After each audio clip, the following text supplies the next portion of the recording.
بسم الله الرحمن الرحيم. الحمد لله وحده لا شريك له، وأفضل الصلاة والتسليم على المصطفى محمد وعلى آله الطيبين والصحابة الكرام ومن نهجا منهاجه إلى يوم الدين. أما بعد، السلام عليكم ورحمة الله وبركاته. Al-Asl ad-Din, le fondement de l'islam. La connaissance du Asl ad-Din, le fondement de l'islam, est sans le moindre doute une des plus belles choses qui pourrait arriver à un être humain. À un être humain. C'est d'être musulman.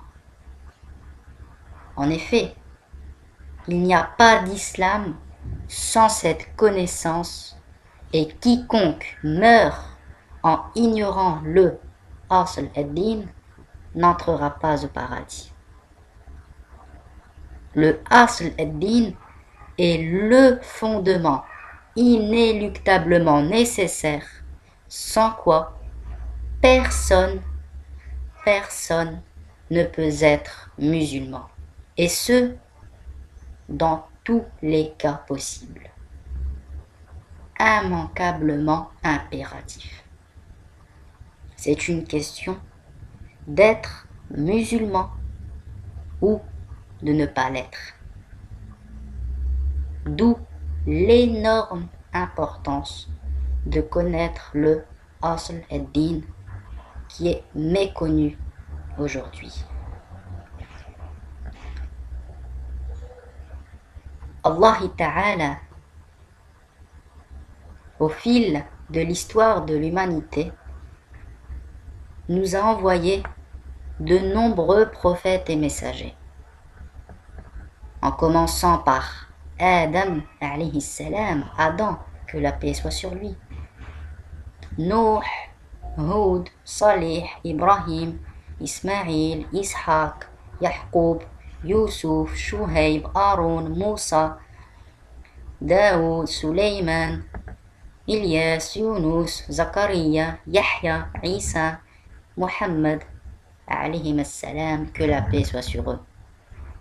Donc Adam, Enoch, Noé, Abraham, Ismaël, Isaac, Jacob, Job, Aaron, Élisée, Isaïe, David, Salomon, Jonas, Jean-Baptiste.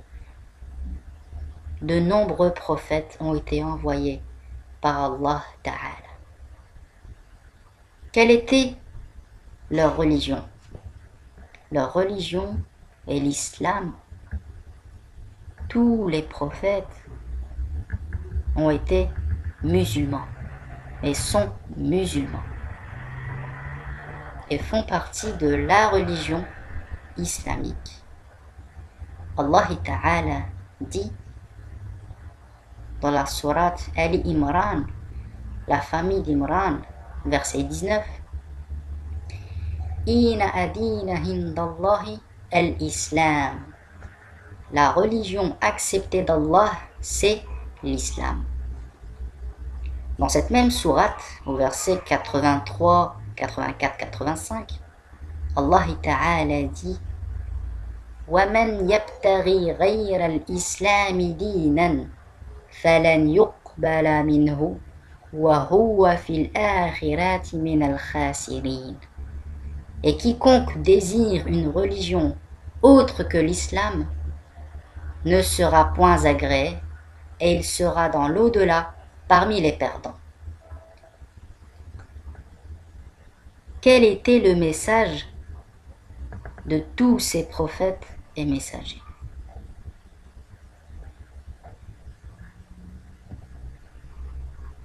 Ce message commun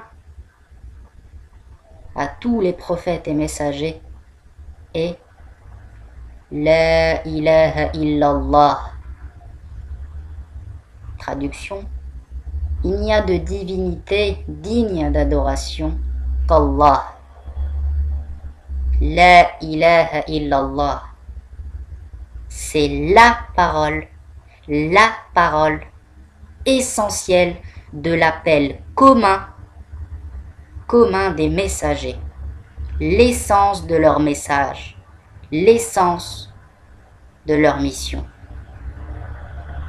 Conformément à la parole d'Allah Ta'ala, وَمَا أَرْسَلْنَا مِنْ قَبْلِكَ مِنْ رَسُولٍ إِنِّي لَنُوحِي إِلَيْهِ أَنَّهُ لَا إِلَهَ إِلَّا أَنَا فَاعْبُدُونِي.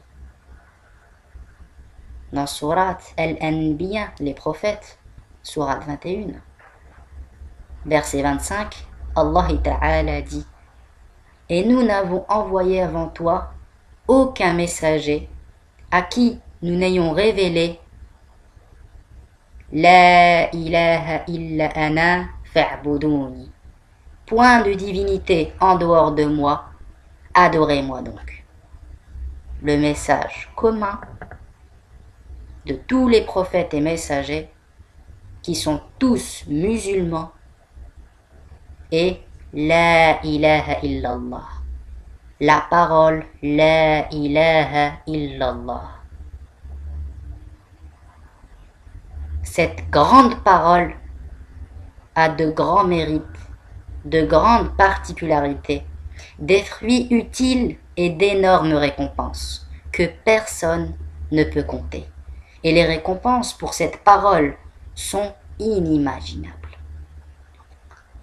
Le compagnon du messager d'Allah, sallallahu alayhi wa ala alihi wa sallam, Sufyan ibn Uyayna, radiyallahu anhu, qu'Allah l'agrée, a dit: Allah n'a pas comblé les serviteurs d'un bienfait plus grand que le fait qu'il leur ait fait connaître La ilaha illallah.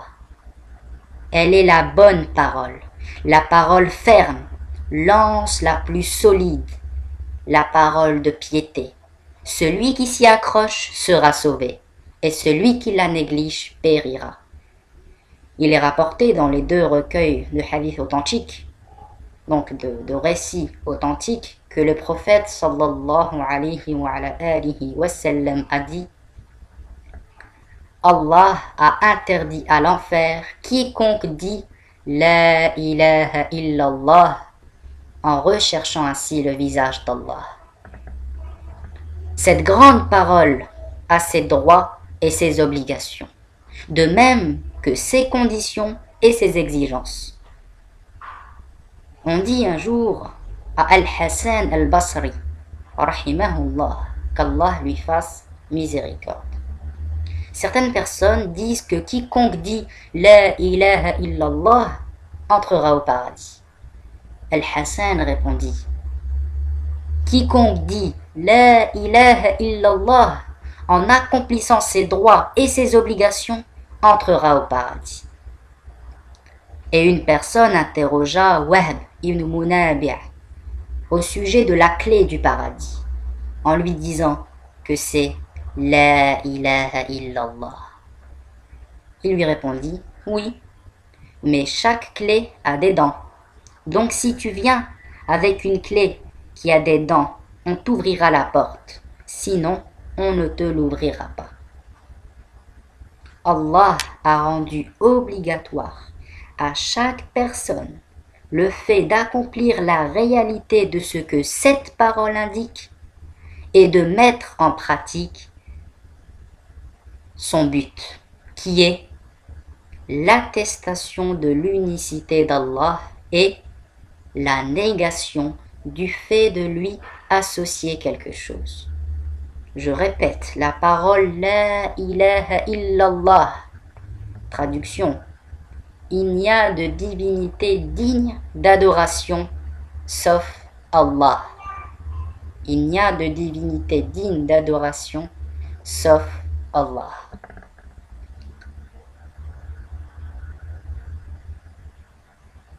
L'attestation de l'unicité d'Allah et la négation du fait de lui associer quelque chose. Voilà la signification, l'attestation de l'unicité d'Allah et la négation du fait de lui associer quelque chose. Cette parole, La ilaha illallah, n'est pas un nom qui n'a aucune signification, ou une parole qui n'a aucune réalité, ou un terme qui ne renferme rien, mais elle est la plus grande signification et la plus magnifique compréhension qui est le plus magnifique que toutes les significations. Elle renferme une signification essentielle, capitale, fondamentale pour être musulman, qui est tout ce qui est en dehors d'Allah ne peut être adoré ni être pris comme divinité. Et une divinité autre qu'Allah est complètement fausse. C'est une injustice énorme et un égarement manifeste que d'adorer autre qu'Allah. Une grande parole est utile à celui qui la prononce que s'il connaît ce qu'elle indique. Une grande parole est utile à celui qui la prononce que s'il connaît ce qu'elle indique. La ilaha illallah. Il n'y a de divinité digne d'adoration sauf Allah. La ilaha. Il n'y a de divinité digne d'adoration. La ilaha, négation. La négation, la ilaha, il n'y a de divinité digne d'adoration, annule tous les types de polythéisme. Je nie toute adoration autre qu'Allah. Et la seconde partie, illa Allah. Illa Allah, sauf Allah. Ici, affirmation. L'affirmation illa Allah, si ce n'est Allah, sauf Allah, hormis Allah, affirme qu'il n'y a qu'Allah qui soit en droit d'être adoré. J'affirme qu'Allah est l'unique. Donc, la ilaha illallah, négation, affirmation. Les deux points, négation, affirmation, font partie du Asl ad-Din. Et nous continuerons, Inch'Allah, à suivre, Inch'Allah. Wassalamu alaikum wa rahmatullahi wa barakatuh.